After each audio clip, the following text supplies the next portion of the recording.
Hello guys.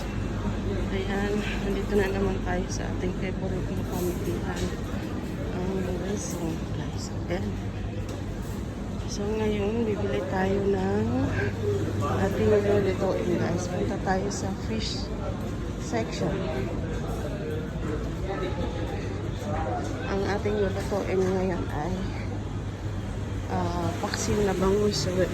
Nagbablog ako ha. Oh, it's okay, no problem. Yes. I am make vlog, okay, no problem. I am making vlog, no problem. But the side no. No, it's not you. Yeah, okay. Yeah. So, ayun po yung mga fish nila. Yan. Tapos yung ano nila, yung shrimp. Yan. At yun si Kabayan. Si Kabayan ay Kabayan. Slice. Na 4 slice. So ayan. So mapapaksiw po tayo ng bangus ngayon. So natatandaan niyo si Kuya, siya yung Kabayan dati na nabilan din natin ng fish.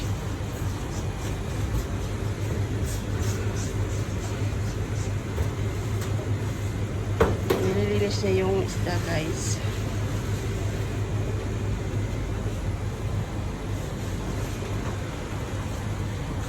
So yung kututuusin mas mura yung titingnan dito ang mga ano nila, mga tinda. Kasi nga rate into dirhams. So ayan guys. So ayan guys, isang fish na malaki is I think 12 dirhams. So andito tayo ngayon sa mga juice section. So ayan guys.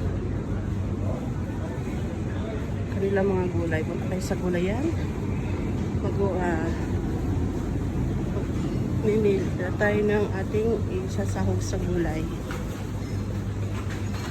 So, meron tayong talong doon. Ngayon, pipili tayo ng ampalaya. Alam nyo guys, masarap sa pinaksiw ay ang ampalaya. Favorite ko to. So, ayan, ampalaya. Magkano ang kilo? Kilo is 14.95 ng ampalaya. So, ayan. Mamili tayo ng maganda-ganda. Dahil mga favorite natin siya. So, ayan. At saka dito ngayon sa okra. Isa din sa favorite ko yan guys. Yan, ang okra dito guys is 12.25 isang kilo. So, ayan din po mga talong nila guys. Pero, ikuha lang tayo mga isang peraso kasi meron na tayong isang peraso din sa bahay. So, tama na yung ganito kasi ako lang. So, andito tayo guys sa meat section. Ito yung mga beef guys. So, ayan yung mga presyo nila guys.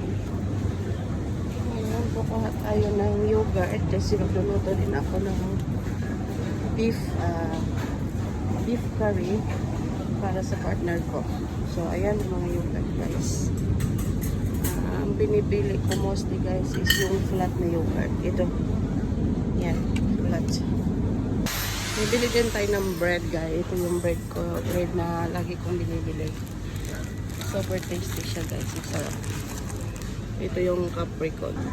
So, yun lang guys. Punta na tayo sa cashier section.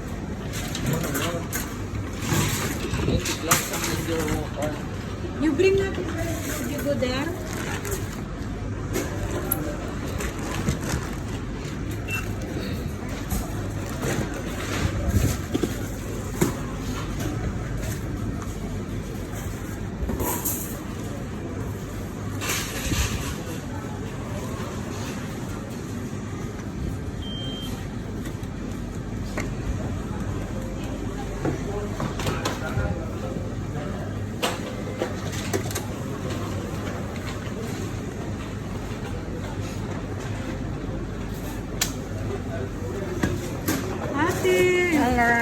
Ayan, maganda nating Kabayan. Cashier ng West Zone.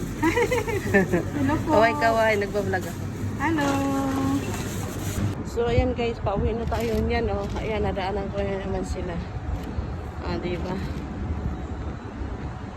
Diba, ang dami nila. Ito yung lagi kong dinadaanan guys, pauwi or papasok sa work. Ayan. Ang ganda nila. Ang cute. Parang Pinas lang guys. Thank you guys. Thank you for watching. See you next video guys. Bye bye.